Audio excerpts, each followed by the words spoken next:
Hello and welcome back to LJT MTG, your one-stop shop for anything. Is that sicko playing a lava dart in 2026? Related. I got a fun I video for wish. you today. He wishes. I've got a fun video for you today. It's going to be myself and fellow top 8 competitor Greg talking about our top 8 match. For those who didn't see it, the Yellow Jacket year-end championship happened a couple of weekends ago, and Greg and I, being the first seat and the eighth seat, were matched against each other. We've been friends for quite a long time. Greg and I have known each other for even longer. Really great guy. Greg has been playing Lander for about 12 years and has been a pretty stalwart red mage for I think that entire time, really. So no one knows Yeah. a lightning bolt, his way around a lightning bolt better than Greg. So I'm really excited to talk to you about exactly what your thoughts were going into the year end, as well as we're going to actually watch the match between the two of us, and we're going to comment on key moments that we think happened, decisions that we made, maybe potential mistakes that we made. So stay tuned for that. But I'll pass the mic over to Greg if he wants to say anything before we move on. Yeah, man, you flatter me, but happy to be here, thanks for having me. And yeah, I honestly think in reviewing the video, there actually is quite a bit of depth to our games went quick, it felt like in the room, but yeah, there's definitely a lot of it that went into a lot of consideration in terms of the deck building and the play itself. Um Yeah, Awesome. love mono red. Always played some red in my deck. Is it Gruul, Rakdos, what have you? But if I'm not slinging Goblin Guide, I feel like a totally lost soul. So that was kind of my North Star for this top eight. I do love that you decided to go with the vibes because Greg's actually been playing black red mid range, like more of an aggro slant to the mid range, but sort of mid range nonetheless for a little while, and got a couple of QPs with that deck last year. So there were definitely considerations to whether or not you would choose to play mid range. Um, but I love that you went with the vibes, and you made it to the finals. Yeah, no, I mean I was super pleased how it turned out. In terms of I honestly thought I was gonna get bounced by you round one 100%. And for me it was in my seat, a more experienced Boros pilot, I think would be really well positioned. Um, Even Rakdos mid range, I felt fairly confident in, but I also thought it was really likely that you just outskilled me in a mid range match. I know how much testing and work you're putting into it. So at the end of the day, I was like, man, you know what? I just gotta go fast, pedal to the metal, draw mana crypt, which I did pretty Brought well some fast actually. mana, yeah. Yeah, exactly. And I think that was a huge part of my success getting to the finals. That segues good into my first question. What were you thinking about going into the top eight? Yeah, I mean, I wanted to play mono red. I wanted to find a way to like make it work. I had this Rakdos kind of descent deck put together, leveraging Moon Shadow, Stalactite Stalker, etc. But still Pyrostatic Pillaring, Eidolon, the Great Revel type effects in the deck. But yeah, when I came around to Unsleeving Goblin Guide, I just asked myself what the hell I'm doing and swung back over to mono red. So I thought for sure there was going to be some flash if Jared didn't bring it. I thought that you had a good chance of bringing it, um, especially with your being on the play. I was pretty terrified of that matchup, and that's why we're going to see a Graph Digger's Cage in the deck. Um, but moreover, I think I was fairly certain you're going to bring Jeskai, and with that being the case, there's no way I'm going to outgrind it. So I was just going to jam as much Chrome Mox, Simian Spirit Guide, whatever type effects, just gain a mana advantage early to sort of put you in a position where you can't derive full value from your cards, right? Um, that was kind of if you're on Flash, I was hoping to draw Graph Digger's Cage. If you're on Jeskai, I was just hoping to fast mana you. And then against the field, I was hoping to bring cards like kind of these medical stuff like Scorching Shot, um, Flame Slash, etc., to deal with the mid-range threats, and Relic for the graveyard decks, that kind of thing. Um, yeah, Yeah, I think the Jeskai consideration also factors into the deck with cards like Maddening Hex and Pyrostatic Pillar. I probably wouldn't bring those to a weekly on average, but they're like so game winning against Jeskai. There's um, maybe less so these days, but there are not many answers to them. Uh, and there used to be like a lower threat density in Jeskai, such that a Vortex would just kind of win on the spot. yeah. It sounds to me like you put a lot of consideration into our match, but ultimately decided that be- between the two decks that you could play, um, red black mid range or wasn't necessarily where you wanted to be against the wider range of decks that I could bring, right? Like if you bring red black mid range and I show up with Jeskai and you don't feel confident that you're going to be able to win later games with that deck, then I think it makes a lot of sense to decide like I'm just going to play mono red. Like and the thing about mono red is if you know you aren't playing against like Psychic Frog and Barrogoyf, like you don't have to worry about those cards, at least in the first match. And it's pretty unlikely that I'm going to bring those cards to the table. I mean, I could. Like, I have access to Black Red mid range. I Oh yeah. could bring some wild Mardu Brew or whatever, but realistically, I'm probably going to stick to one of the decks that I'm more comfortable with. So I like a lot of your considerations there. And I think the Grafdigger's Cage, you definitely wouldn't want to bring that to a weekly on average. But I mean, like, if you expect me and possibly Jared and maybe like Matt or Spencer to be on like potentially like combos that Grafdigger's Cage shuts off, like I think that's a good consideration. I mean, like what if you played Spencer in match two, or sorry, round two, he was playing a lot of effects that search his library for creatures, right? Because he's Yeah. playing Hoof. So it's not Yeah. even like it's necessarily that dead there. It shuts off like Goblin Recruiter against Mac. Like I think that makes that those considerations make a lot of sense from my perspective. Yeah, I was pretty confident the cage would be quite good against Spencer. Unnecessary Evil versus Metafan. Um, and yeah, ultimately I regretted having it in my deck. It sucked. It was not what I wanted to draw almost at all. I mean, we'll see in our game there was a small point of relevancy. It triggered Surveil, but it would have been better as like actual factual shock, 9 times out of 10. In yeah, the specific games I went through. Needed the lava dart there. Um, Yeah, exactly. okay, with that, I want to go into your deck list. I think it's pretty straightforward mono red. A couple of cards I wanted to call out that I think are worth mentioning are Flame Cache Gecko. This card is just Burning Tree Emissary 2. But the paying 2 to discard a card and draw a card, I've seen this be quite relevant from you recently. Um, it just, I don't know, it kind of does a lot. Also, we saw in some of your games that you cast Burning Tree and you have nowhere to put the mana. And this, Yeah. you always have a place to put the mana, which I think is pretty valuable. Mhm.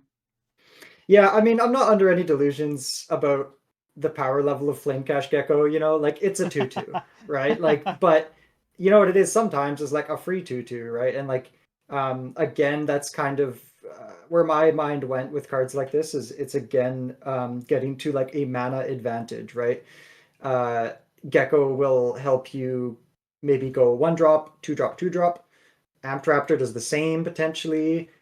So yeah, I just wanted to spend like a lot of mana by turn 3 or 4, um, especially against Jeskai, but probably against everybody really.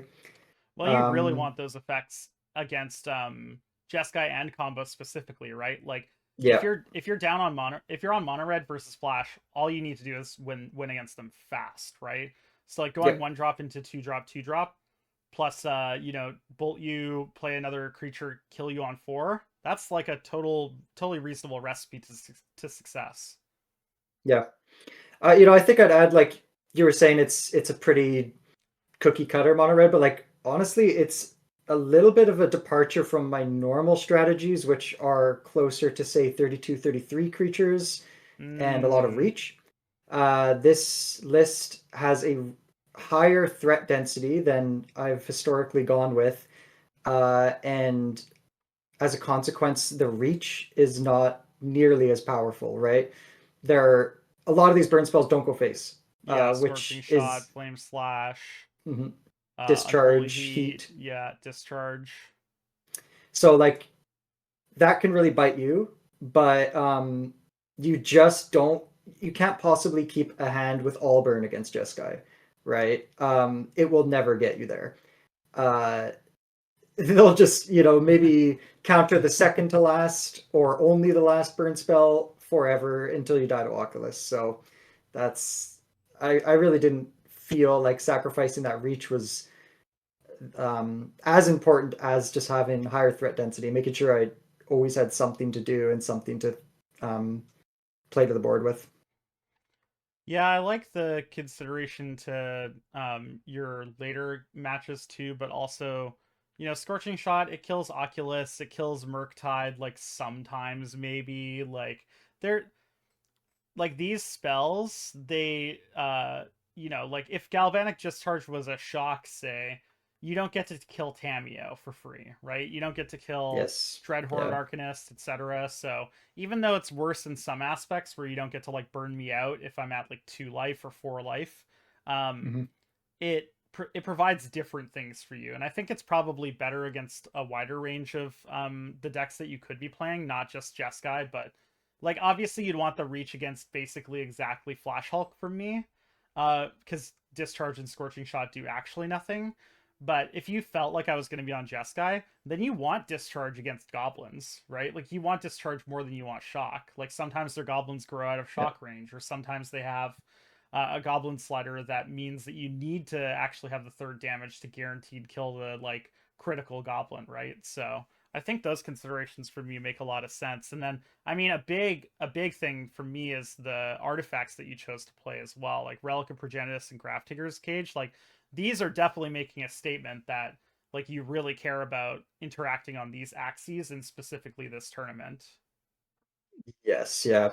It's funny you use the specific example of Tameo and Galvanic Discharge because I had Play with Fire like ready to go as my next favorite shock.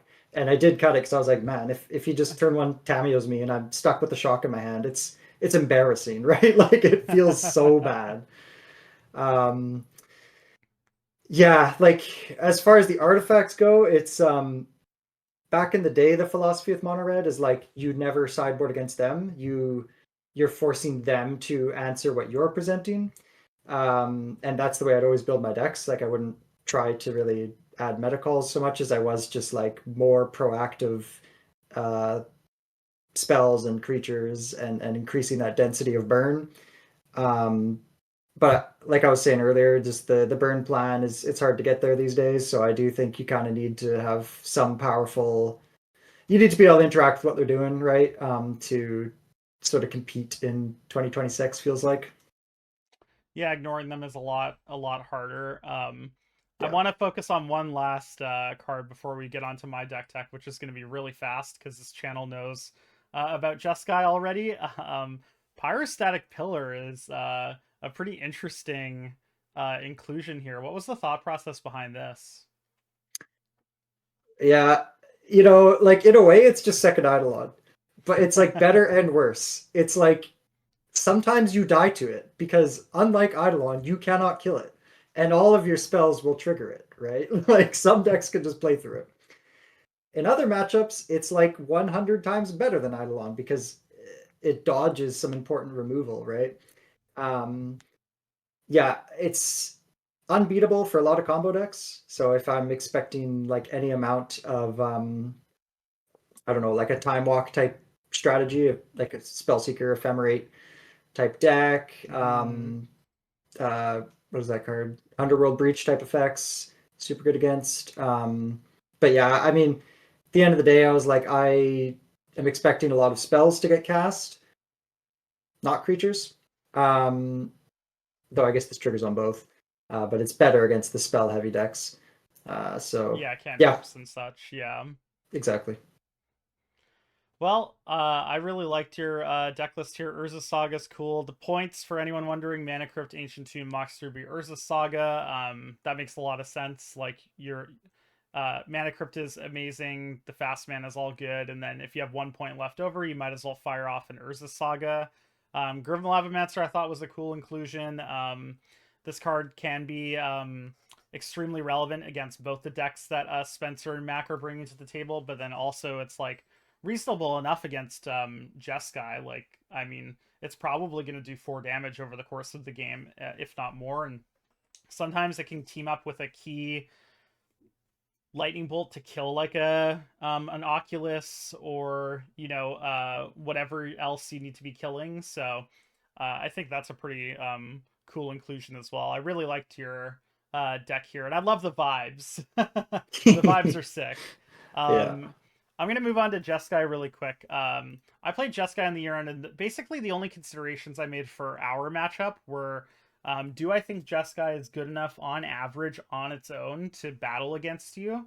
Um, and do I need to change my deck to accommodate for that? So there's a notable not inclusion in my deck, which is Lightning Helix, which if you think about it, I know that Greg's going to be on a deck where Lightning Helix is either going to be serviceable or really good on average. The reason I didn't play Lightning Helix is because I actually think my matchup against Mono Red on average is like pretty good. I don't think it's amazing, but I didn't want to play Lightning Helix and then hop into round 2 against, say, like Spencer, and he's playing Time Vault, right? Like I felt like I had enough points that Lightning Helix didn't necessarily go say turn the matchup from 50% to 55%, right? So I did lose a couple of points against you, though. I played Aven Mind Sensor because I was worried about combo decks, and Jeskai historically has trouble winning against combo. Like, it's not the worst matchup by any means necessary, but Jeskai definitely struggles more into combo because it's playing things like Wrath the Skies, Flame Slash, etc. Creature decks without creatures. I did gain a little bit of points against you in Brotherhood's End because I think this card on average is pretty good. And it's good against you, Time Vault, which is what I thought Spencer would be on. But if not Time Vault, I knew you'd be on some creature deck. But it's also good against goblins. So I was pretty happy with Yeah. Brotherhood's End as an inclusion. I've generally been leaving it out of my Jeskai deck, but I think specifically in our side of the bracket, this card's really good. And then Abrade, I'm just playing as well because I wanted to hit on artifacts just a little bit because I was pretty convinced Spencer would be playing Time Vault. Um, Everything else though is just a relatively stock Jeskai list. When you think about Mono Red versus Jeskai, like, do you agree with me that Jeskai's like marginally favored? Like, my guess is the matchup's probably close to like 55-45. Like, uh, Wow. Okay. it might be 60-40. I think it really depends. It almost more depends on the Jeskai player's draw than the Mono Red player's draw. Like, if the Jeskai player draws their flages, or their free interaction with recall and is able to stymie your mana advantage that you get from like your fast mana, then I think you're usually pretty far ahead. But yeah. Yeah, I mean, I would have actually put it maybe like more favored for Jeskai. Okay, interesting. Maybe I'm just like traumatized. Who knows? But like, I always have the flage, so that's why yeah, exactly. yeah. Yeah. But it it can feel so hard to fight through the combination of incredibly cheap interaction, counter spells, and yeah, just that overwhelming card advantage that it's so good at generating. Um, yeah, like I think, having said that, like I think that my impression of that matchup feeling that way is probably more on that experience probably comes from like more traditional mono red decks that are incredibly tight on the curve, like tons of jackal pups and burn and stuff like that. Yeah. Like, the more burn you're playing and the less threat dense you are, the easier it is for Jeskai to stymie your aggression, and then you're stuck with, 2 lightning bolts in hand, but they're at 10. Yeah, and also just like the jackal pups you can just ignore, right? Like you can wait until such a time as you can resolve a good fury or something like that. Hmm. So yeah, I would probably defer to your judgment on that one. You've played a lot more Jeskai, and like I only played Jeskai some amount of the time, or against Jeskai, I mean, when I'm mono red. So But yes, I agree. I think you're definitely right to not bend over backwards trying to make your mono red matchup better. You stand a good chance, and like just with this list as is, I would say. It's also hard because this list is playing like 4 island Mystic Sanctuary Odawara. Like sometimes you just have a hard time casting uh Lightning Helix. The reason you still play Mhm. Flage is because it's so overwhelmingly good that you take the risk of not being able to cast. Uh, Sometimes you can't cast the front side of this card. Like it's happened to me a decent amount. Um, or like you cast the front side, but you're casting it on like turn 5 or 6. Um, but the difference with that is that you can win a long game with Flage. You can't win a long game with Lightning Helix. Um, Okay, so I'm gonna move forward then to us watching the video together. I'm gonna make it a little faster. Maybe I'll do like 1.25, and we'll just go through. I'll pause for our hands. Just gonna skip ahead here. Okay, so do you remember the first hand you kept, uh, or like I what the think hand was so, like? yeah. Yeah. Yeah, I believe it consisted of it definitely had land, Chrome Mox, Simian Spirit Guide, Robber, Carnage Interpreter, and I think I don't know how many cards I've listed off now, but it had either Lightning Bolt and Searing Blaze or just one of them. So yeah, the main plan was a Chrome Mox into Robber and Carney, and take it from there.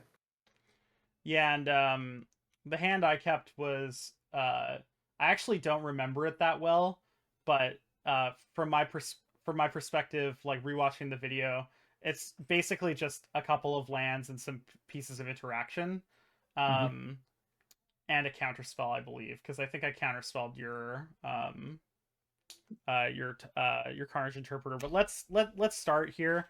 Maybe I'll remember the hand as let's let's see if I can actually find it here. I should have done this before we started talking, but I shuffle cards too fast, and this is coming back to Yeah. bite me here. Let's see. Oh, okay, yeah. I kept basically just a couple lands, counter spells, and like a piece of removal. Yeah, Um, that checks out. and I'm on the play. Notably, oh, I have Oculus in hand too.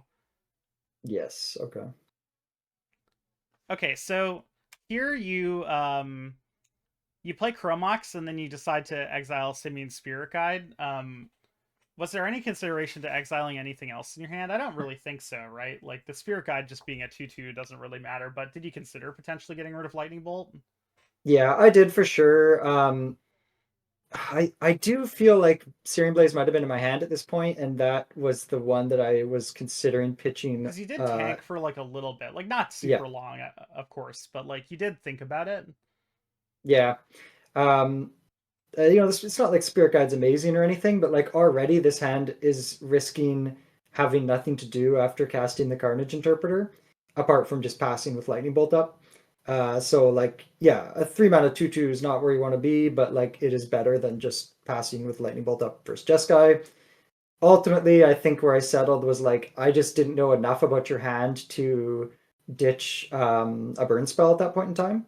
There are creatures that you can play onto that I'm gonna want to deal with. So Yeah, that makes a lot of sense. Like if I play an Ajani, you'll want to kill the Ajani so you can continue to potentially aggress past the two yeah, one at some point.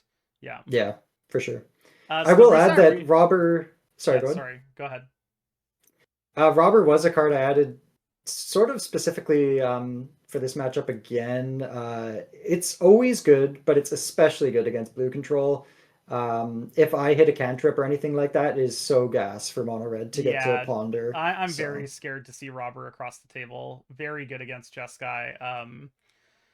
Also, just like threats with haste are really good against Jeskai because a lot of the time the way that I play is um, I'm looking to counter your what feels like your important spells, and the spells like Robber of the Rich that are kind of in the middle, they almost always get pushed over the edge because of haste. So then I have to spend counter spells on this instead of like your impactful 3 dropper, your impactful 4 dropper, or what have you, right? So Yeah. I agree with you. This card is definitely good against Jeskai. And the reason I paused here is because I was actually considering whether or not I wanted to fetch and surveil to manipulate the top of my deck to like so that you didn't get something that I wanted. But ultimately I decided and settled on if you hit my recall, it sucks, but that's fine. So yeah, Yeah. this is where like I wait and I consider for a bit, and then ultimately Greg hits days, so I take two, and then I'm just gonna fetch end step and I surveil.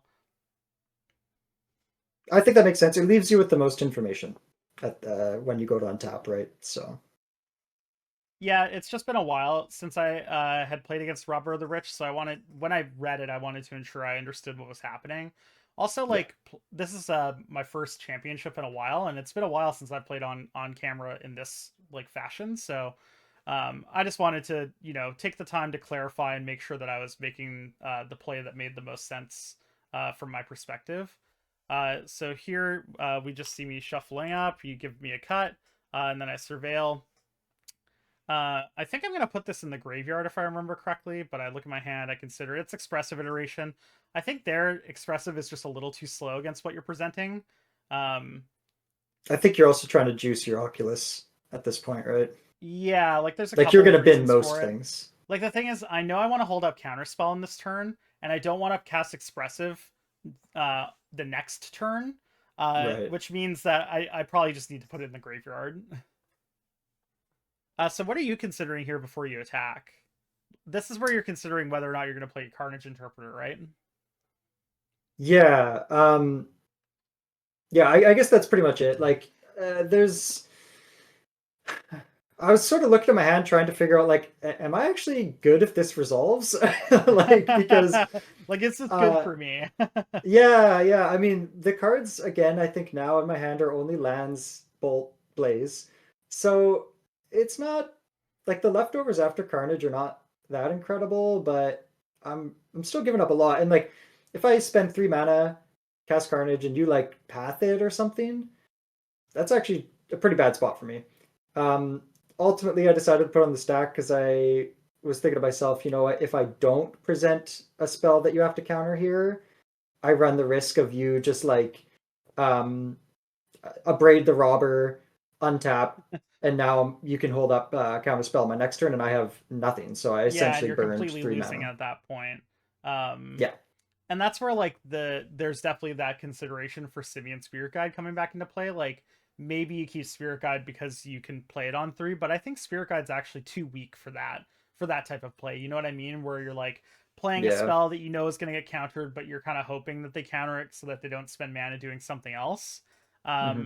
I actually decide that I think the Carnage Interpreter is important as well, so I end up mana leaking it, and that's because I don't have any hard removal in my hand. I don't think I Yeah. have any removal spells in my hand in general um, at this stage, but I felt like the Interpreter was also correct, so that's why I mana leaked it. So we're on the same page there. Yeah. It was practically a known counterspell at that point. Just judging on the first couple turns, but I mean, you have to you make have to them do have it. it a lot of the time, right? Like I could just be Yeah. holding up Consult the Star Charts for all you know. Yeah. Yeah, so I guess like on this turn, it's actually sort of interesting because my sequence of land drops did end up being relevant. I had been thinking about this Prismatic Vista. I think I had that in my hand from the very start, and I was trying to consider whether I should play it early to avoid like a Tiashana's Tidebinder, and it's also like adding card types to the graveyard for cards like say your Pyroglyph, um, or if I should hang on to it for the instant speed Searing Blaze. Um, and yeah, I think we're about to see that become relevant because when you go for the Oculus, I'm able to kill it on your turn. So that was Yeah, kind of a nice totally. little small thing where like uh, carefully sequencing my lands in my monocolored deck, like actually it It mattered. actually So matters, yeah. Well, and right yeah, here, you don't have any threats to follow up. So after I braid your Robber of the Rich, which, uh, generally speaking, a lot of the time I will decide to not kill the creature that's attacking me to wait until you play something post combat. The reason I abraded the Robber of the Rich here, though, is because of the context of my hand. I knew I wanted to be casting this abrade almost always, and the Robber is actually way more relevant this turn, where I know you have access to 4 mana. Um, it's possible you don't have something to play, and so I just decided, like, yeah, there's creatures that you could follow up with that I might want to abrade, but I think abrading the Robber now, saving 2 life points, not letting you flip a card off the top of my deck, like, I think these are all like relevant enough that I should be casting the abrade. So I end up abrading the Robber, and you're just gonna pass here, and then I untap, draw, play a land, and as we'll see here, I'm gonna skip. I fetch with Prismatic Vista first because I'm gonna be playing a Serum Visions, so I don't want to be fetching after I cast Serum Visions, because I want to be able to keep whatever I see with the Scry if I deem that I want it on top of my library. So I Serum Visions, I Scry, I see Flame of Anor and Remand, and I put them on the bottom. I don't think they're going to be that relevant this game. And then I'm able to cast an Abhorrent Oculus. And here I'm pretty convinced I'm completely winning. But I am not feeling good. I'll tell you that much. And you're definitely not feeling good. But on your end step, because of this Prismatic Vista that you kept, you actually get to fetch, and that means that you get to Searing Blaze my Abhorrent Oculus, which we'll see here, and then subsequently follow it up with that Lightning Bolt and kill it.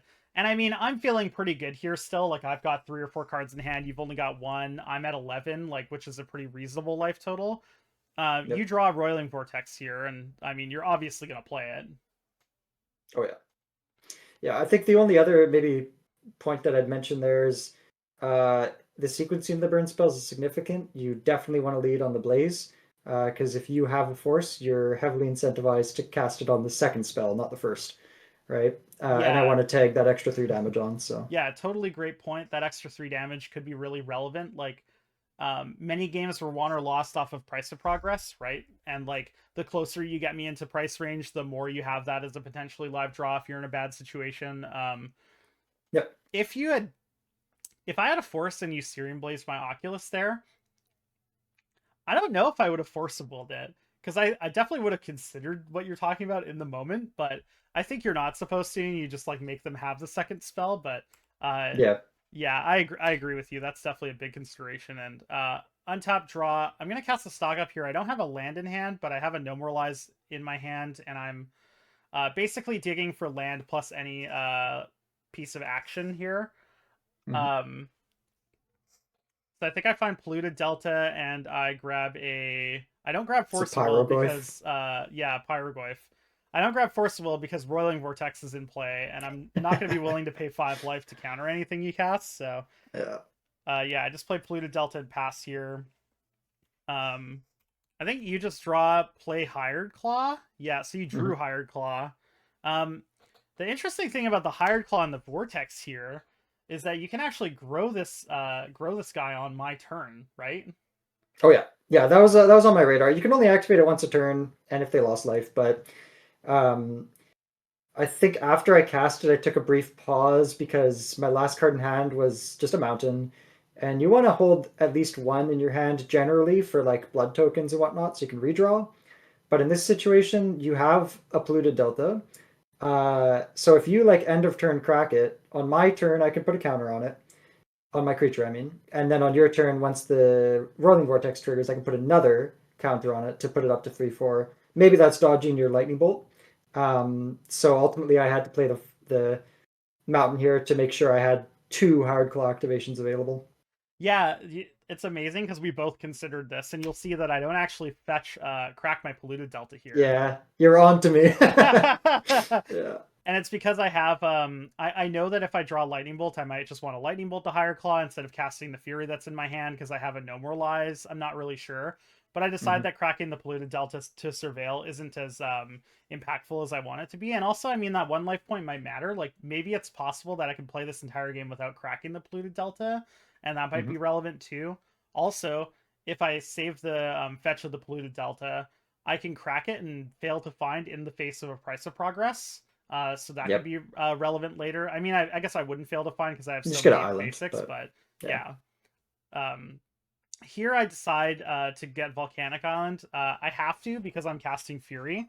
I basically determined that I don't think I can win this game if you draw Price of Progress based on the soft permission in my hand. Like right now I have Fiery Islet, Pyrogoyf, Nomoralize in my hand.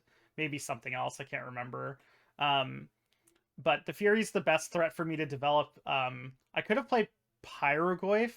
The problem with Pyrogoyf is that it doesn't kill you as fast. So Fury does die Sure. to a Lightning Bolt, but Pyrogoyf takes longer to kill you. And so I decided to play Fury because I felt like it was more more impactful and relevant for me to end the game faster. And when you played this fetch land, I also was thinking like, um, okay, Greg's gonna get to surveil, but if he fetches, then I'm dealing 12 to him, and he's gonna be at 4, and then the Pyroglyphs is gonna be lethal. Sure. When I cast it. So Greg, Yeah. unlucky as always, draws land. Uh, So I draw get in with Fury. That's pretty clinical. So here, I actually drew lose focus. So the reason I didn't play Pyroglyph is because now I actually see a chance to beat Price of Progress. Because I'm pretty sure I'm winning this game against almost everything you draw. The only card I can see myself losing to at this stage is Price of Progress. So Yep. if I play Pyroglyph here, I actually just died to top deck Price of Progress on the spot. Versus if I just attack with Fury, Greg has to find a Lightning Bolt off of his Surveil or his Draw Step. If he doesn't find it, then my Fury is just going to continue to battle in and win combat. But if he draws Price of Progress exactly, I'm actually going to lose. So since I draw Lose Focus, I decide just to attack you for 6 and actually hold up the Lose Focus. Plus the No More Lies. Yeah, once you're in this position against Mono Red, your number one priority should be giving them as few draw steps as possible while protecting yourself against pop. Right? So Well, and like I said, you're at 11. If you yeah. fetch and I hit you for 6, I play Pyroglyph and you die.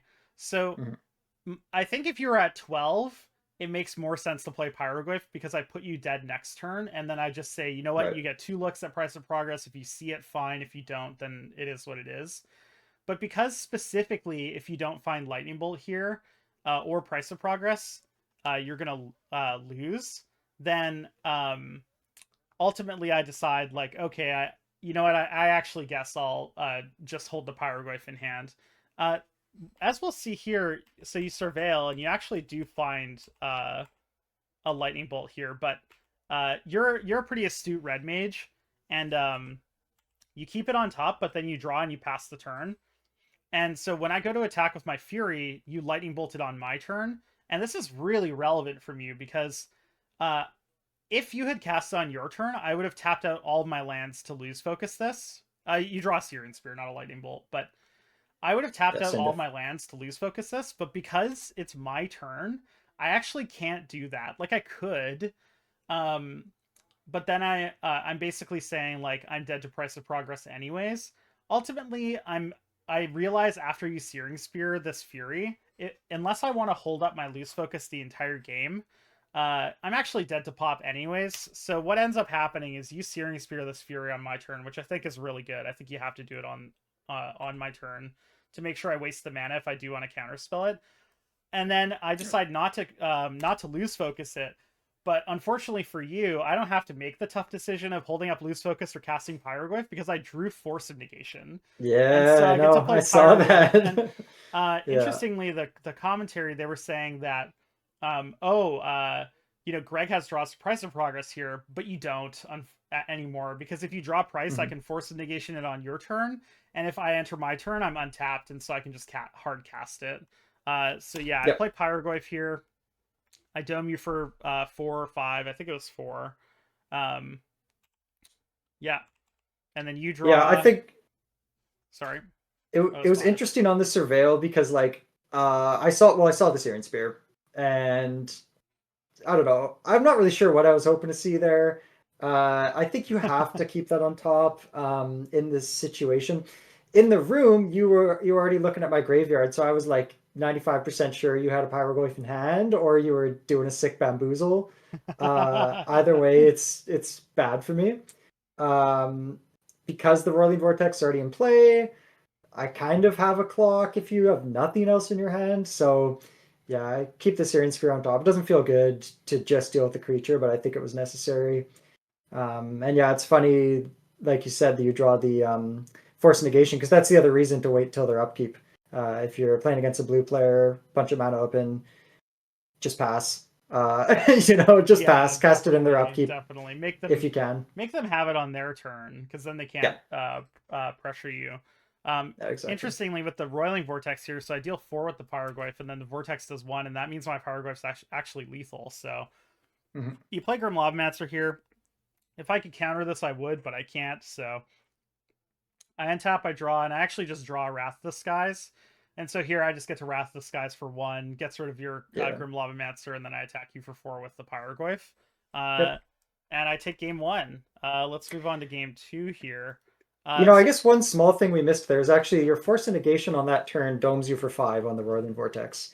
So price kind of still alive there because you're oh at 6. yeah, Yeah, that's yeah, you actually take 5 and interesting. yeah. Interesting. I hadn't considered that. So I I think you guess I. were dead to price in that situation, but I mean, it's a one outer, Oh, I and was. Yeah, yeah. yeah, I hadn't considered the rolling vortex, which is funny because I did consider it for force of will when I was looking at the yeah, stock up. But yeah, um, wow. Okay, yeah. So I still would have lost to price of progress. Fascinating. Good catch. See, this is why I brought you on, because you'll catch those things because you're the red mage. yeah. Okay, so I end up winning game 1, and in between, we're just chatting about the games. One of the best things about Lander is that it's just a bunch of homies playing Magic who want to talk about the matches. So you and I are discussing that game, how it went, etc. What are your thoughts going into game 2? So you're going to be on the play now. Yeah, honestly, I was pretty happy with my game one hand. I thought it was exactly what I wanted to be doing. Turn one robber and to spend 3 mana on my turn two. Um, didn't get me there ultimately, but I wasn't taking it too hard just because like we kind of saw in that game I was flooding out like so hard. Um, I drew very few non-land cards after my Yeah. opening 7. Um, so it felt like a winnable game that just kind of didn't pan out. When you're playing with Chromox, you're putting yourself down on non-land cards as well. So I don't know, but ultimately, I don't think I would have changed many of the decisions there that I made. And for game two, being on the play, I'm really hoping to see more fast mana. Failing that, fast start with like a burn spell is kind of where I want to be at. Maybe like 2 lands, a lot of threats, and 1 burn spell. Definitely. And do you remember the hand that you kept in this game? Yeah, well, approximately. So it was basically land, Commander faces Kakazan, Inti, and Emberheart Challenger. So I kind of knew that I had that Valiant synergy lined up already, which is really nice. Um, and I think I might have had the new sorcery speed shock, um, Oh, Plasma plasma Bolt. bolt. Yeah, Yeah. Okay, great. I kept Island Plains, Ajani, Preordain, Gitaxian Probe, uh, +2. I can't remember what the other two were at the time. Oh, I think one of them was Wrath of the Skies. Or no, one was Brotherhood's End. yep, And the last card was March of Otherworldly Light. So right. this hand is pretty close. Like I considered this hand for a little while because I'm on the draw and I don't have any removal, but I do have a Johnny, and a Johnny is like really good against mono red on average. Um, and I also have March as a removal spell, and Brotherhood's End is good against you, and I'm going to be casting turn 1 Preordain. So like ideally I can Preordain into like a red source, which unlocks all the red cards in my deck, but also only means that I need to draw 1 more red source for the Brotherhood's End. And I'm gonna get to Preordain to try and find those things, but then also develop into an Ajani and have a March of Otherworldly Light to kill at least your 1 drop, and if not, your 2 drop if I've drawn another land. So I ended up keeping the hand, even though Gitaxian Probe is quite weak in the matchup, and I'm 2 red sources off of Brotherhood's End. I think I would keep this hand again on average against mono red. I think it's pretty good. But as we see in this game, the flip side of Kumano Faces Kakazan actually comes up and is really relevant. Um, Mhm. it says that if you've dealt damage to a creature this turn and it would die, exile it instead. And Ajani's flip text reads that your cat has to die for it to flip. Um, so the Ajani that I've been hinging my game plan on actually doesn't end up working out that well, as we'll see in this game. So yeah, here's me. I think, yeah, we're just waiting to see what you're going to start with, and you just fetch for Mountain and play Kumano Faces Kakazan. I mean, this is pretty standard, not much to see here. I'm going to untap, draw Island, cast Preordain. I look at two cards. I think it was kind of like Flame of Anor Remand, you know what I mean? Like, it wasn't exactly that, but it was definitely not anything that I would be looking to keep. No lands. So I bin those cards to the bottom, and I draw, and then we pass to you. And you actually have a pretty interesting decision here. Like, do you play Inti or do you play the haste mouse, right? Like, which one do you Yeah. prefer to play? So you end up going with the haste mouse, and I'm curious Mhm. as to why. Well, I mean, the main thing is you're getting a counter on your haste creature, so you're getting in for one more damage than you otherwise would be. Um, yeah, like you're not going to be triggering the Inti this turn either. Uh, I think ultimately it kind of leaves you with a few more options in terms of like the following turn. Um, Casting your Inti, you have two different targets to put the counters on, so you can sort of make some decisions there. Um, Yeah, I guess maybe the last thing is like you might not recognize the potency of the Emberheart Challenger in the absence of the Inti, um, if that makes sense. So yeah. Yeah, that's a great point. Like, I might look at Emberheart Challenger and say, "Oh, I can kill that next turn with my lightning bolt." You know what I mean? Mhm. Like, and then you play Inti, and all of a sudden it's out of lightning bolt range. And I mean, like, I totally agree with this play. I think you have to play the haste creature here. Like, you just want to put me under as much pressure as possible, as fast as possible, and this is the best way for you to do that. Um, Also, it's if I play a creature where I think I'm going to be able to block Kumano Faces Kakazan next turn instead of killing one of your creatures, then you play an Inti and put a counter on it, that's going to put me in a real bind. Like, let's say I have a Dreadhorde Arcanist in hand and I decide to play it because, yeah, I'm not killing your Emberheart Challenger, but I'm going to be able to block 2 damage. Then next turn, I'll be able to kill your Emberheart Challenger and do something else. Mhm. That in the future, the Inti ends up letting you push through 6 damage there, right? So I totally agree with this play. I think it's definitely where you want to be. Yeah, I think that's a good point. The information that I have Inti is actually really valuable, right? Like it has this effect where the game suddenly always becomes about Inti if you're getting to attack. And so not giving you that one turn in advance, I think is relevant as well. Yeah, so I draw Marsh Flats here after you attack me for 3. And the reason I fetch Plateau here instead of just playing Plains and casting Ajani is because I have that Brotherhood's End in hand. So I need, if I draw another red source, even though I'm playing Ajani this turn, it's very likely that if I draw another red source, I'm just going to wipe the board. Like that, it's very likely that's going to be what I want to do. So I play Plateau and I play Ajani here. I get my cat token, and then pass the turn. Uh, you draw, you flip your Kumano Faces Kakazan, and then you read a Johnny, and this is where you're double checking to make sure that if you kill the cat token, that a Johnny doesn't flip.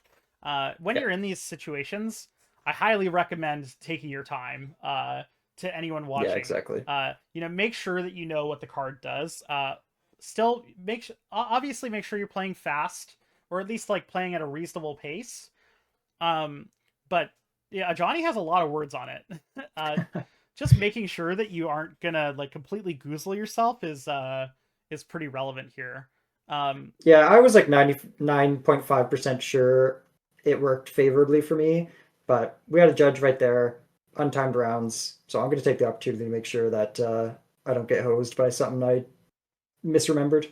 yeah, and so there's that plasma bolt coming in. It kills my 2/1 token, and that's I did not want to see that. I was really disappointed to see the plasma bolt here. And then you get to play Inti, and now this I'm really interested in this decision from you here. So you have two cards in hand. We can see them: Grim Lavamancer and Mountain, Mhm. and you're attacking with two creatures, none of which are going to be profitably blocked by a Johnny. And you have a decision to make: do I want to trigger my Inti, yes or no? And what's the decision you end up making? Yeah, I do go for the Inti trigger here. And I think in hindsight, I actually almost wish that I'd gone for the etchings, but I target the mouse instead to get, I guess, the Valiant trigger and to get it up to a 4/4. I think like in the room during the game, I was commenting about like, yeah, all my eggs in this mouse basket kind of thing, like trying to Yeah. decide uh, where to go. But the upside of like maybe I flip a Mox Ruby or Mana Crypt. I guess maybe I wouldn't even cast Mana Crypt, but there are 0 mana spells I could hit off the Valiant. You know what I mean? So I think it's not nothing certainly. Um, and maybe there is something to be said about getting a 4/4 prowess creature into play. Like it's damage based removal is going to struggle against that one. Yeah, definitely. I think you could argue for putting counters on either of them. Like if you put a counter on the Mm-hmm. mouse, then it's outside of lightning bolt range. If you put a counter on the mouse, it's also outside of Brotherhood's end range, which would be relevant here. Yep. Like one of the ways that you could lose this game is you put a counter on the etching, and then I untap, draw red land, play red land, Brotherhood's end, and you're down to a Grim Lavamancer in hand. When Mm-hmm. you targeted the mouse, that's what I thought you were actually considering, because it was so good against my current plan, which was Yeah. draw red source to cast Brotherhood's End. Yeah. So ultimately, I think you could argue for either of them. This also gets your mouse out of flage range, which isn't nothing as well. Mm-hmm. But I don't know. I think the big thing here that I want to like emphasize is Greg discarded a mountain to deal an extra damage, and he was totally okay with that. And I think from both of our perspectives that was the right choice. Like at a certain point, that mountain isn't going to be doing you a whole lot. Like, yeah, if you draw a Headliner Scarlet, you're going to be kind of disappointed that you don't get to cast it this turn. But I mean, realistically, you're so far ahead that pressing your advantage and continually like putting a stranglehold on my life total, I think is like a little more relevant here. Actually, now that we're talking about it as well, I think the ultimately the thing that pushed me over the edge in terms of targeting the most the Inti, it gives it trample. Um, you could have blocked somewhat profitably a Johnny on the mouse to soak up 3 damage there, if you're planning on untapping and casting the Brotherhood End. So I think I really went to the evasion on my biggest creature on that turn. Yeah, and I considered blocking the etching of Kamano. The reason I didn't though is because the following turn, if I play my planes, I could exile the Inti pre-combat and then chump block the mouse if I felt like that was what I needed to Yeah. do. So ultimately, that's why I took damage here. Um, and because you targeted the mouse, so if you had targeted the etching, I actually you're right, I would have blocked the mouse, and I considered that. But now that Hmm. you've made the mouse a 4/4, I actually do think this I need to like use a removal spell that I draw to deal with it, like the March of Otherworldly Light that I have in my hand. Um, and I drew an Aven Mind Sensor for turn, and I think it's worth noting before we go into this next phase. I don't play Aven Mind Sensor that often, and I also only own a copy that's like a foil Time Spiral Remaster shifted one that like basically looks gray. But let's just move forward. That'll become relevant in a second here. So Greg draws. So we know he has Lavamancer in hand. He has an Inti in play, and this is where you're trying to decide, like, okay, what do I want to do now that Trenton played a land, played his third land, and just passed the turn. And so on this turn, I think you drew a mountain maybe, and you're considering whether or not you want to Yes. attack with like where you want to put your Inti trigger essentially. And ultimately, I think you decide to put it on your mouse. And uh, why did you put it on the mouse versus one of these other creatures? Yeah, I mean, this turn, it's not, the decision is not nearly as close in my opinion because the with 3 mana untapped, almost any card you hit off the Valiant trigger is likely to be castable. So, if anything, I was very surprised that I got into combat without removal on Inti. So once I was there, I wanted to make sure that I could cash in this mountain for hopefully two relevant cards um, off the top, basically. Yeah, and so the reason that I let you attack and get this Valiant trigger was because I had considered uh, um, casting March of Otherworldly Light on the mouse, and then Mhm. blocking the Inti or the etching. And what I didn't want was if I had marched the mouse pre-combat, for you to then attack with Inti and then put a counter on one of your creatures, and I take an extra damage because I'm so far behind in on the life total race that like I felt like I needed the extra point, and giving you a Valiant trigger I felt was worth it in comparison. Um, but what ends up happening is, so you Valiant trigger, and you're getting two triggers. This is very notable. You're getting Valiant and you're getting Inti. Mhm. So we determine which order you're doing those triggers in. You flip Headliner Scarlet, and then you flip Mountain here. And okay, so now I have all the information available to me, and my hand is like Loose Focus, Brotherhood's End, Snapcaster Mage, March of Otherworldly Light, Aven Mind Sensor, and I have to decide what I'm gonna do here. And what I end up doing is I end up blocking the Inti and then hard casting March of Otherworldly Light, targeting the Emberheart Challenger. And what I actually should have done, this is a really big mistake from my perspective, is I should have tapped my planes, cast March of Otherworldly Light, exiled the Aven Mind Sensor from my hand because it's a white card, exiled your Emberheart Challenger, and then cast Snapcaster Mage and blocked, or held up Loose Focus for your Headliner Scarlet because I know you have the land and you have a Headliner Scarlet that you're for sure going to be casting this turn because of the Valiant trigger. The reason I didn't think about doing this initially was because my plan was to march your Emberheart Challenger, and then the following turn, draw land off the top, play land, and then that turn, Snapcaster Mage march your Etchenif Kamano and block your Inti. But I didn't take into consideration that you're going to be casting Headliner Scarlet here. So ultimately, this is a really big misplay for me because if you think about it, uh, I could have marched your Emberheart Challenger, getting rid of Aven Mind Sensor, a card that is not going to be relevant in this game or ever. Uh, and then I could have held up Loose Focus. You play Mountain, Loose Focus, Headliner Scarlet.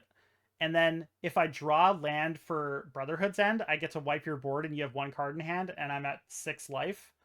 Or if I don't draw land for Brotherhood's End, if I draw another land that doesn't produce red, I can play Snapcaster Mage and cast March of Otherworldly Light.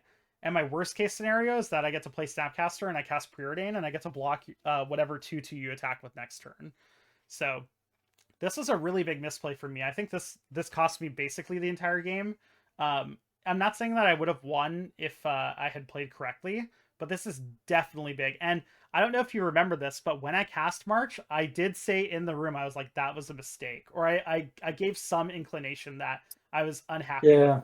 me casting the March. But because it's competitive, Ariel, I decided like, well, I mean, I cast the March, like I just have to stick with it. Hmm. Okay, so I cast the March here for full mana, which is quite obviously a mistake to me looking back at it. I actually, yeah, realizing it right away was so harsh because I was like, okay, well, I need to still play well. And here, Yeah. I mean, you play Headliner, and if I draw a red source, I'm actually in okay shape because I get to wipe the board. But I don't draw a red source.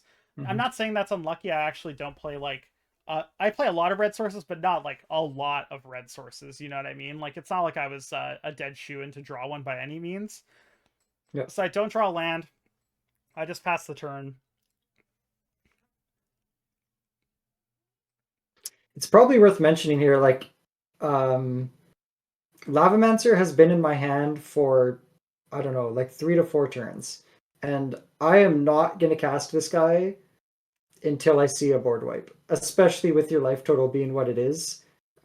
He represents a way to close out the game so quickly that I'm going to sandbag him for as long as possible. Yeah, definitely. I mean, you haven't had a moment where you would have wanted to cast the Lavamancer, but I think even last turn, if you hadn't flipped the Headliner Scarlet, you wouldn't have cast him anyways, right? Like you No. would have just waited. Uh, so here, I get to cast Snapcaster, um, and I get to cast March of Otherworldly Light. Now I know I'm pitching the bird. Um, which I should have pitched the bird first when I cast March. But you live and you learn. So here I pitch the bird and get rid of Inti, and um, so when you attack me here, uh, I end up blocking the Headliner Scarlet with Snapcaster Mage, and the reason for that is, um, if I block Etching of Kamano, I go to 1, and I actually think I need to draw a red land to win this game because I think I need to cast this Brotherhood's End. Like, there are other sequences that win me the game, like if I draw Swords to Plowshares, for example, and I get to plow your Headliner Scarlet or whatever. But realistically, I think I need to draw a red land so that I can board wipe here. And blocking the Headliner Scarlet allows me to draw fetch lands. So I ended up blocking the Headliner Scarlet instead of trading with the Etching of Kamano because of this consideration. Snapcaster's exiled because of the Etching, and you play your Raucous Theater and you just pass. After bidding a Scalding Tarn. Oh, you play the creature under your Headliner Scarlet. I forgot about this.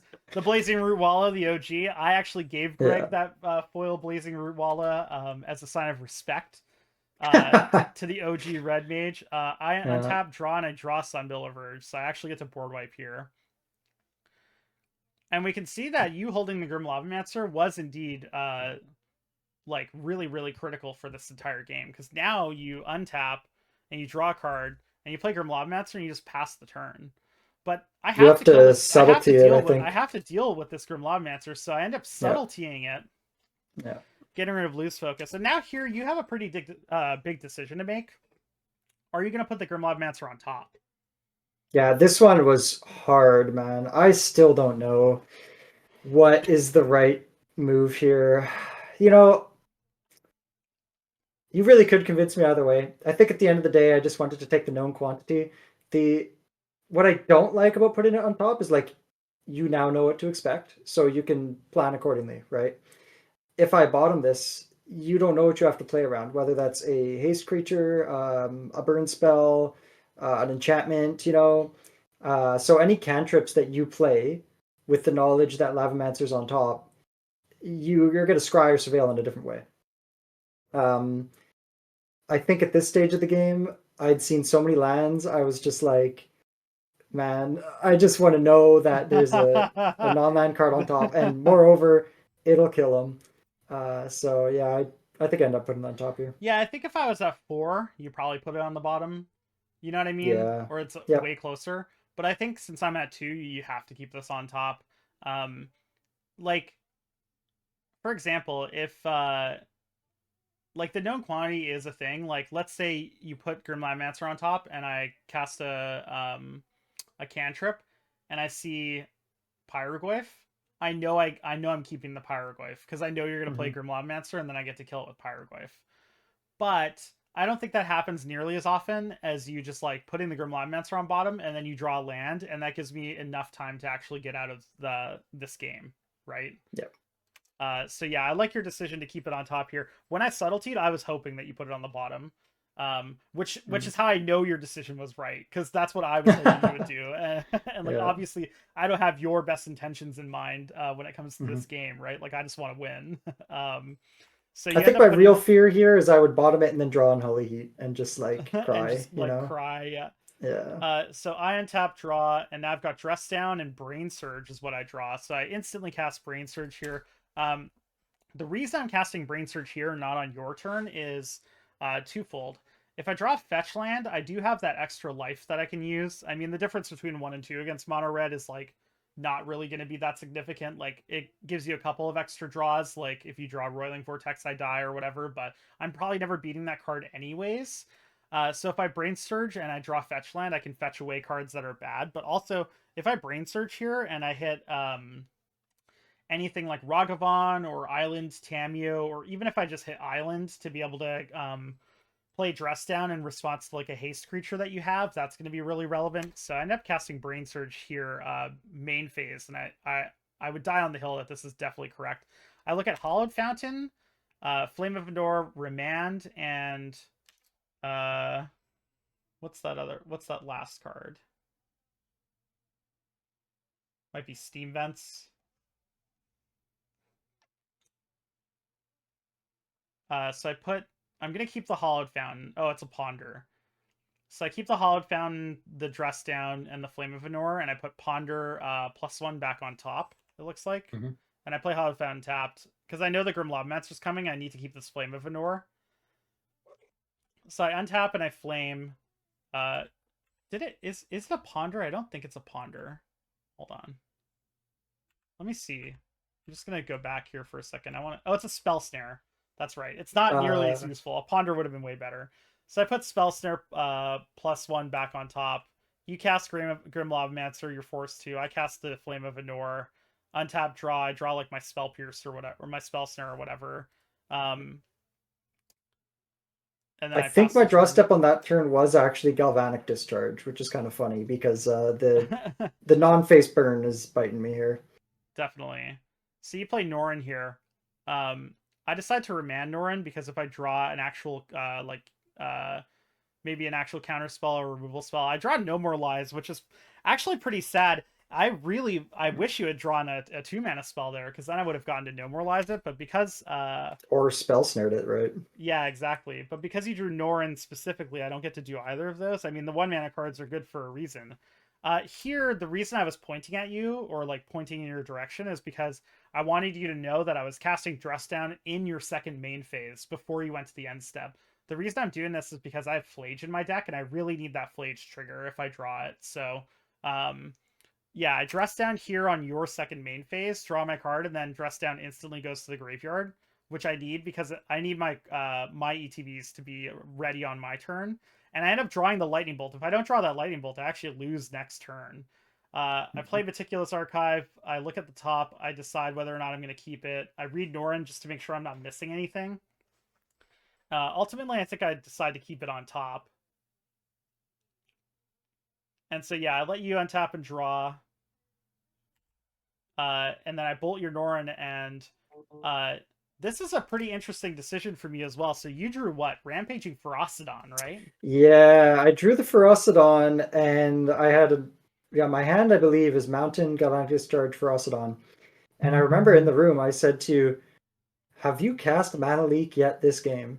And so I'm trying to decide whether to hold the Mountain in hand so that I have something to discard and draw to off, say, a Smuggler's Copter, Flamecash Gecko, etc., or to play around a Mana Leak type effect.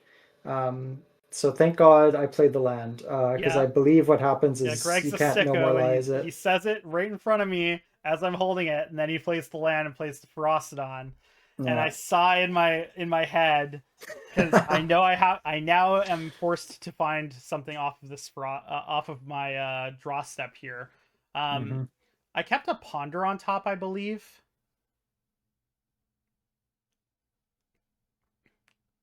Oh, Consider. I kept a Consider on top, which obviously you have to do. It's just better than a random draw because you get to look at it. And Ragavan I put in the graveyard because I can't block Rampaging Ferocidon. It has Menace. So now I draw a card. And I draw Island. And that means I'm actually dead on board.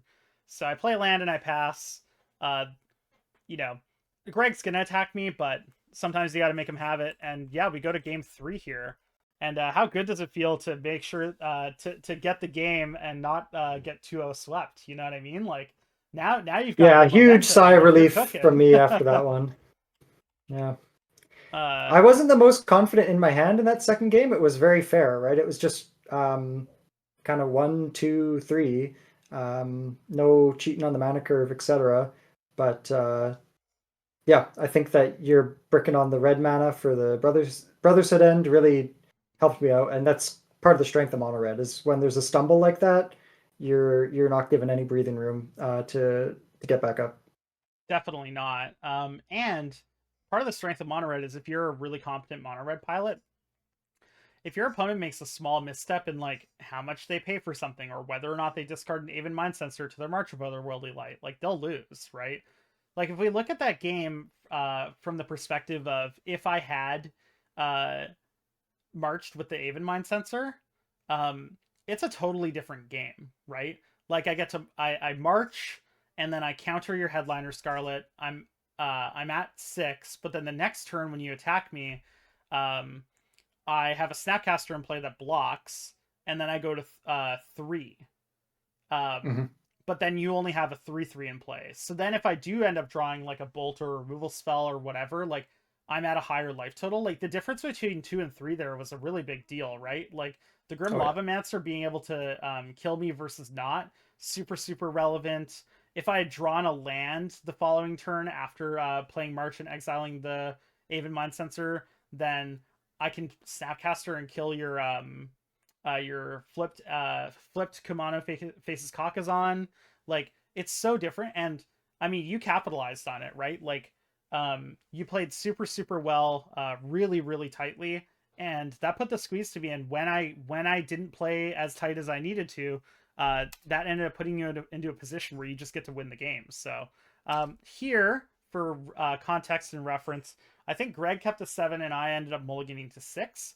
Um, Yeah. I don't know if you remember the hand you kept, but I'll go for the hand I kept. It was something along the lines of Spirebluff Canal, Preordain, Tundra, um, Wrath of the Skies, Force of Negation, and I can't remember. It might have been a third land. But when I preordained, I saw a Serum Visions, and that was the only other blue card I had access to. So I actually put one on bottom, and I kept the Serum Visions on top, and I drew Serum.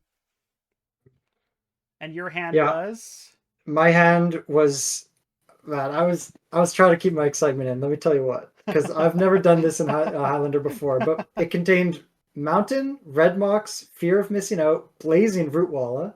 So I'm looking at a turn 1 FOMO Madness my Rootwalla.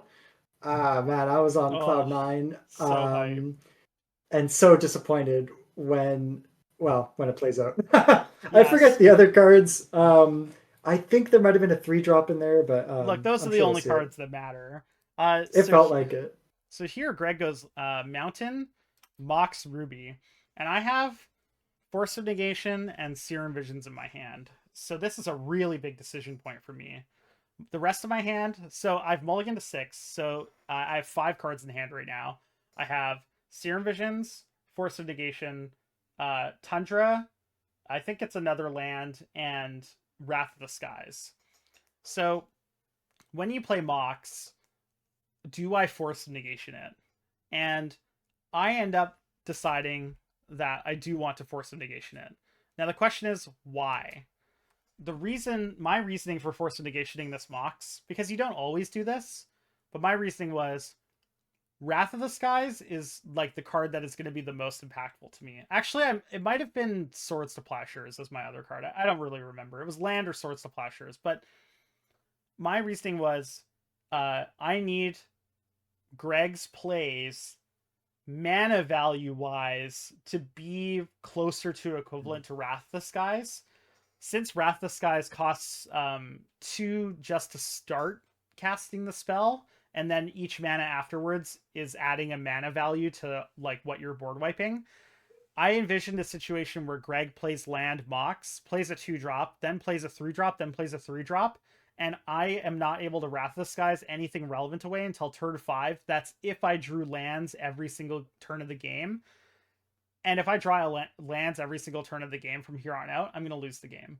So I felt like the tempo, both the tempo advantage that you gain from this Mox Ruby, but also that it's specifically really good against my Wrath of the Skies, is it was too much to handle, and I feel like I have to force a negation here.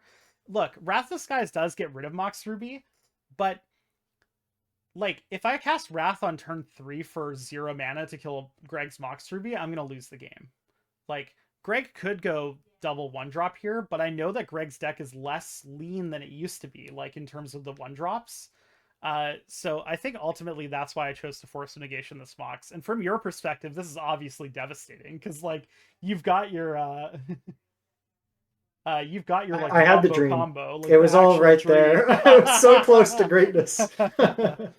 But yeah, so I have Force of Negation Yeah. your Mox Ruby, and you dejectedly have to play the Blazing Root Walla. Yeah, in hindsight, I actually kind of wish I'd held on to this one to pitch to the FOMO. Um, this gains me a point worth of damage. Uh, my hand I knew had a couple lands that I was fine to discard to FOMO. Uh, so like it's not like I was wanting for stuff that I wanted to filter away, but that card advantage can still be relevant, and I actually think that giving up the 1 point for an additional land might have been worth it in this one. Yeah, totally. Especially because I'm not going to pump it here, right? Like I'm never going to do that on this turn. Which, when you attack, after I drew Windswept Heath and played it as my land for the turn, when Greg attacks, I actually do, I go, I'll take 3. Yeah, that's the sick mind trick. Yeah. And yeah, here I just have Tundra, Swords, and Wrath of the Skies in my hand. So Greg plays Fear of Missing Out. I obviously can't do anything about this. He discards a mountain and draws a card. I'm just going to fetch for a Surveil land here. There's no use in playing around Blood Moon here. I considered it for like a hot second, but I'm way too far behind at this stage to be able to play around Blood Moon. So I get Meticulous Archive here. We look at the top of the deck. I think it's not good. Yeah, Library of Alexandria, that's obviously dead weight, so I bin that, draw Counterspell. I'm actually not like too unhappy to see Counterspell here. The reason being is that I know Wrath of the Skies is my plan, and if I draw a 4th land, I actually get to get rid of your Blazing Root Walla and your Fear of Missing Out.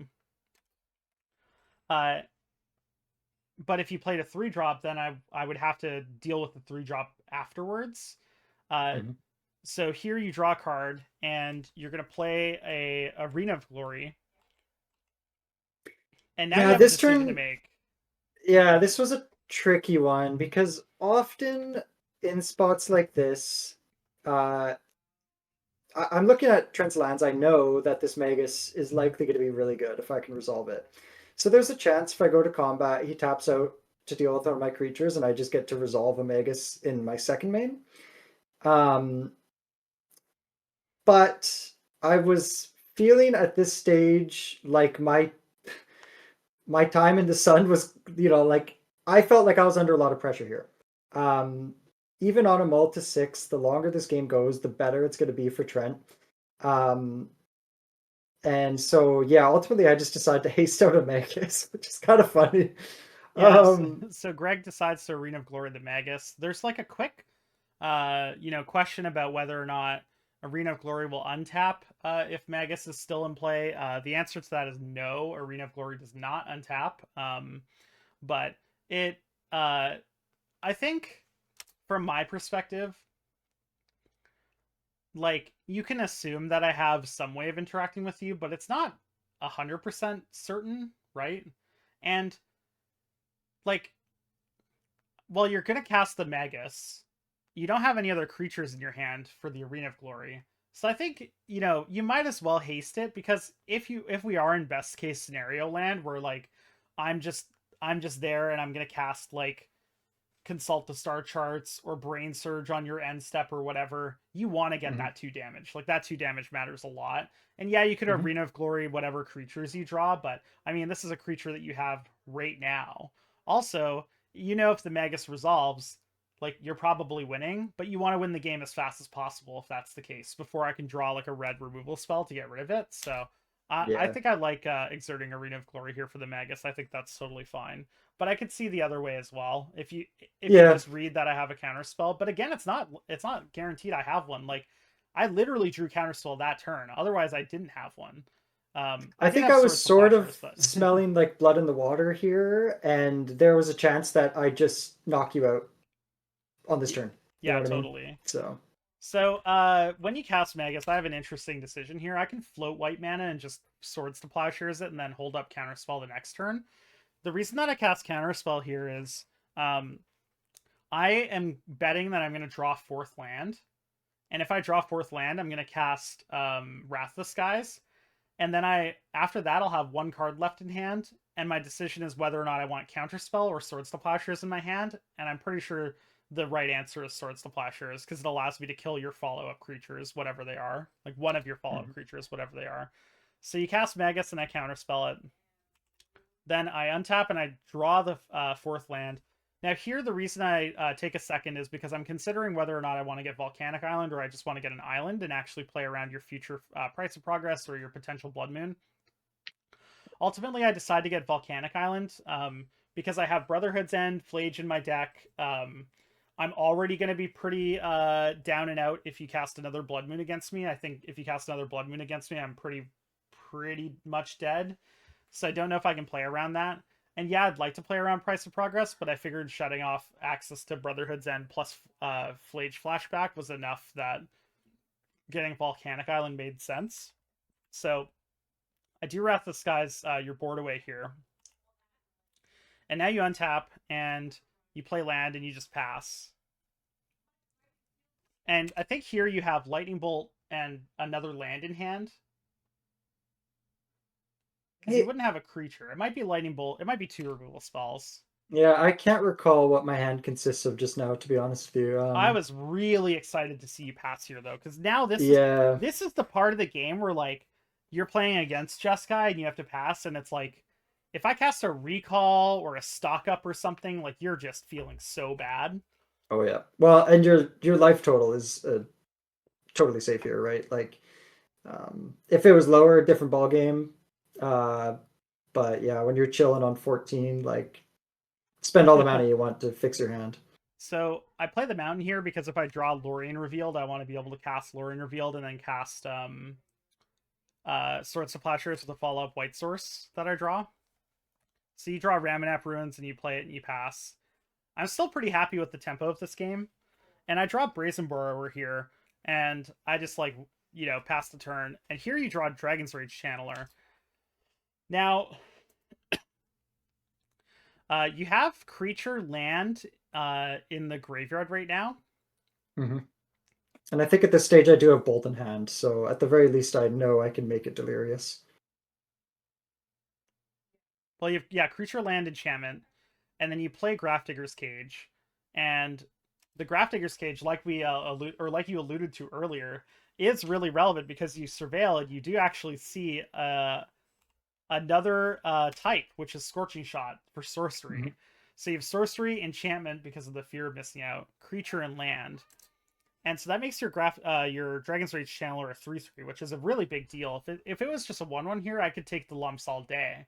But because it's a 3/3, I don't actually have the luxury of that. So I considered not bouncing your Dragon's Rage Channeler and actually just waiting and holding up my Brazen Borrower for next turn when it has to attack so that you don't know about the Brazen Borrower. The reason I ended up bouncing your Dragon's Rage Channeler here is because I didn't want the 3 mana from the Brazen Borrower to lock me out of casting other spells on this following turn. Like, I felt like if I was going to draw an impactful spell on the next turn, let's say I draw like a Waterlog Teachings, I want to be able to Waterlog Teachings into Recall on my turn, and then the following turn be able to use that mana to actually block your Dragon's Rage Channeler with the Brazen Borrower. So I end up bouncing your Dragon's Rage Channeler for that reason. But then I don't cast the Brazen Borrower. And the reason I don't do this is because Brazen Borrower can only block creatures with flying. And I know that you have sorcery speed removal in your deck. So if you don't have any removal or you only have sorcery speed removal, I want to be able to block your DRC later on in the match or in the game. And your DRC has to attack. So it's not like you have a flyer where you get to pick and choose whether or not you attack into my Brazen Borrower. You're going to play it basically regardless. And you have an Arena of Glory. So I actually need to hold this 3 mana up. Otherwise, you can attack me next turn regardless. So I untap, draw Sulfur Fall. Sorry, go ahead. I noticed that in the rewatch. I think that was super tight for you to play around the sorcery speed removal there. Yeah, I was initially watching over. I was like, what is he? He's just burning 3 mana. But no, it's super relevant.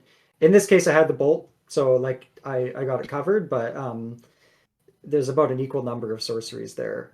So, yeah, that could have made a huge difference. Well, and it's not like I'm viewing the Brazen Borrower as a removal spell here, yeah, right? 100%.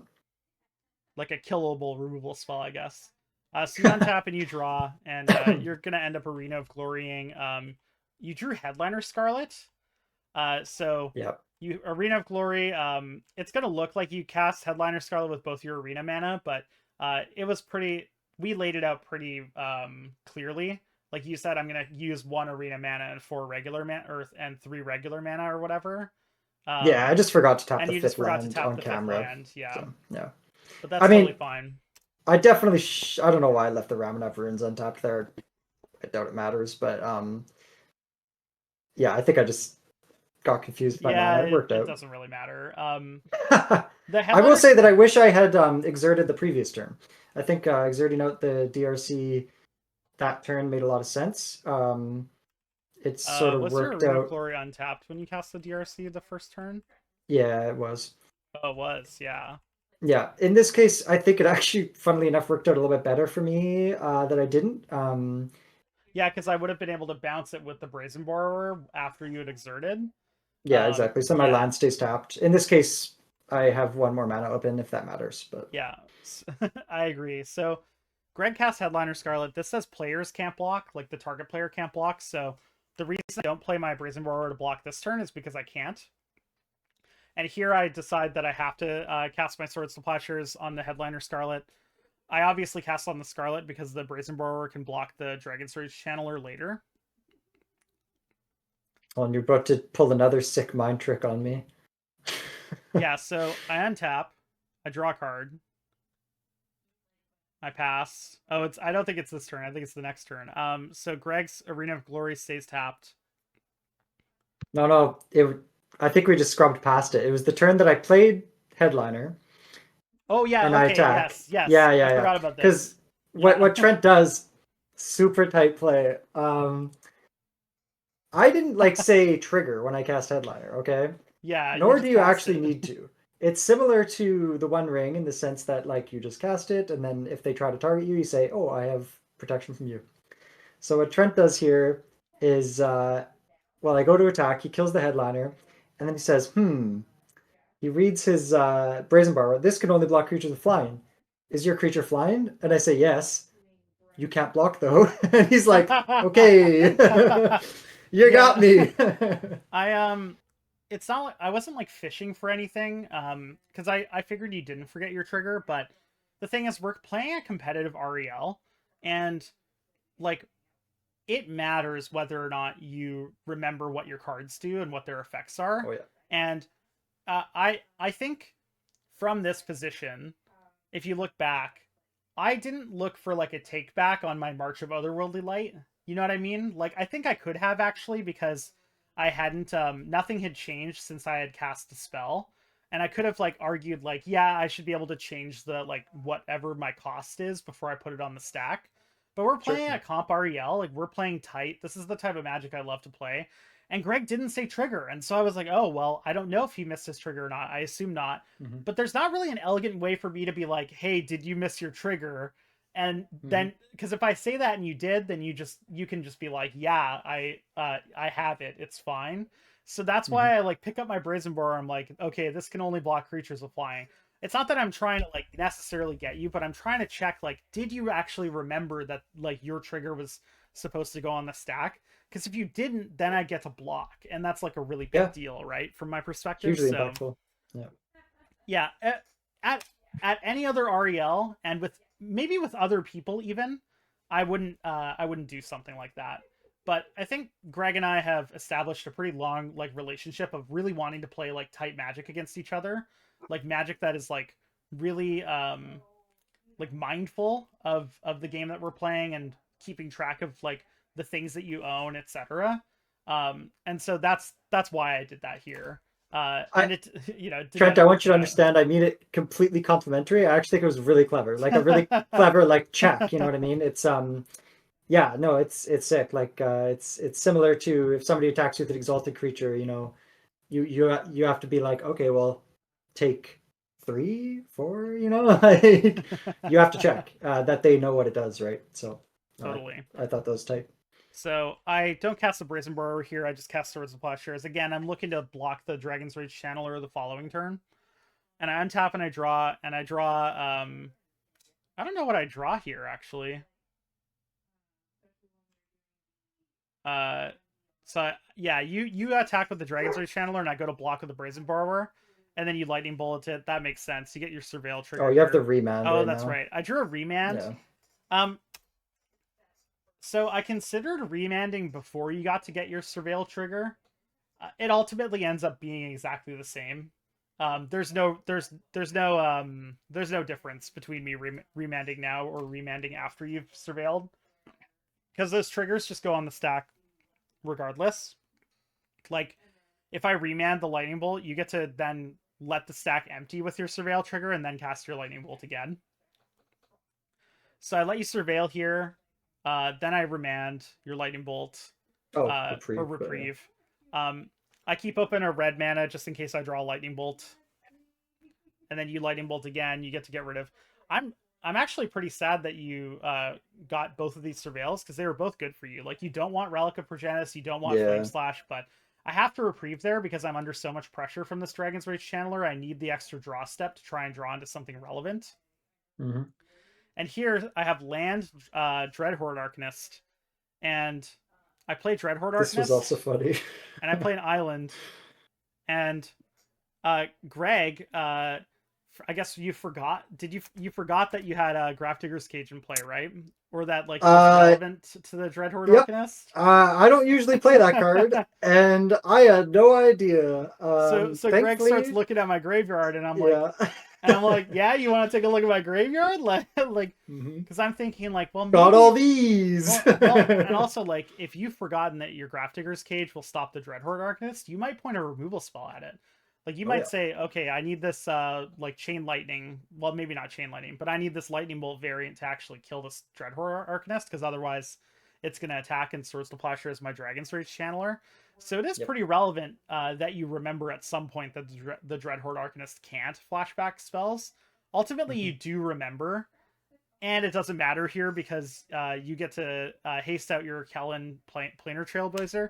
And if you'll notice, for the audience, I'm at 8, and Greg has enough mana to turn Kellen into a 3/2 double striker. So Greg puts his Kellen, makes his Kellen a scout, then attacks, and I'm compelled to block. Really heads up play from you here. You didn't level up your Kellen until I blocked, and I think that's good. That's like really tight play, because if I had somehow missed that your Kellen is a 3/2 double striker, you would have won the game right then and there. Like, you would have just done 9 to me, and it would have been over. So I really like that you waited until I blocked to level up your Kellen. You have to do the first level in first main because of the way Arena splits up your mana. But the next one, you can do it instant speed. You make 2 mana with Arena, spend 1 on Kellen, and then you have to spend that mana to level up the Kellen. But yeah, I really thought that was a great play from you. And then I untap and I draw Force of Will, and so I pass to Greg. And I know I'm dead here, but I figured, it's the last turn of the game. I'll let Greg play it out. And maybe Greg overthinks it and decides not to attack with Kellen, thinking about, like, if I draw the Wandering Emperor or something like that. Ultimately, Greg, being the astute red mage that he is, realizes that, even if I have Wandering Emperor, what's the worst that it could be for him? He just does 3 to me and then has me dead next turn. I think I was doing Solitude math as well. I was like, okay, you exile 1 and then block. I guess my guy's double strikes. It doesn't really matter. But if I kill the Dragon's Rage Channeler, then I Solitude block the Kellen, then I untap and draw Recall. Like, there's some ways that could potentially lose. And then while Greg's mulling it over, I thought it would be funny and kind of showmanshipy to just, like, flip my Force of Will onto the table. You know what I mean? Like, you're thinking about it, and I just, like, put a force into the middle of the table, and then I just give the handshake. And we're laughing here because we ultimately, I felt like our match was really good and interactive. I thought the games were really interesting, so fun. And quite often when you and I play, because of how polarizing the decks we play are in terms of the matchup, it isn't always that way. We often had a string of bad games at weeklies, that's for sure. Bad games on Friday night. But just in terms of, like, one of us mulling into the dirt or not, our deck not doing its thing, etc. But some tight ones lately. So, big congrats to making the finals. And if anyone hasn't seen it, you should definitely watch Greg's run in the 2025 Canadian Highlander Championship. I think he played really, really well. Um, you know, we all made different misplays at a time or another during the top eight, but in general, I think Greg's like one of the best mono red mages, if not the best mono red mage who plays Lander. So he's definitely the cream of the crop in my heart. That's for Yeah, man, I'm sure. only sorry I couldn't carry your torch all the way to the end. We talked about a lot. We didn't want the team kill round one, but whichever one of us took the other down, I feel like we both wanted to win it. I had your spirit with me, all the way to the end. So And I it's good I to get love to there. dabble in a little bit of mono red from time to time. And if you'll notice the little Elmo flaming pin here, like Yeah. the world burns. That's really the spirit that Greg brings to the table. So Oh I yeah. really appreciate you joining me for this dialogue. I know it's been maybe a little longer than you anticipated, but I always love talking to you about No Lander, and I worries. figured like this would be a really cool platform to do it in. So uh, if you have any last words, feel free to say them now, or if you want to shout anyone or anything out or what have you, feel free to do so. Yeah, I mean, maybe just I'd shout out Cameron. Congratulations on the big win there. Well deserved. Awesome deck and good play. Um, yeah, the top eight is such a blast to be a part of every year, and it's fun to debrief after the fact. Um, yeah, hopefully we'll bump into each other again. What, same time next year? You think? Yeah, yeah. Maybe I maybe won't be the eighth seed that time though. That maybe would you'll be be the first nice. seed and I'll be the eighth seed. I mean, I haven't been showing Yeah, up to Mondays recently, so. yeah. All right. Well, thanks for joining us, Greg. I really appreciate it. And that's Sure. the end of this section of the video. I'll do a separate outro. But yeah, thanks a lot for joining. We'll see you next You time. bet, man. Thanks, Greg, to being open to chatting with me for over an hour about our match in the top eight. I really enjoyed it. I hope you enjoyed it too and found it useful or at least entertaining. If you did, feel free to like, subscribe for more content similar to this stuff. And then I didn't pose a question in the video, but I would love to hear about your experience watching the top eight, or if you feel like there were any other plays that Greg and I could have potentially made that we didn't consider or talk about really. We always love hearing from the community in the comments, so feel free to leave something down below, and we'll catch you next time. Peace.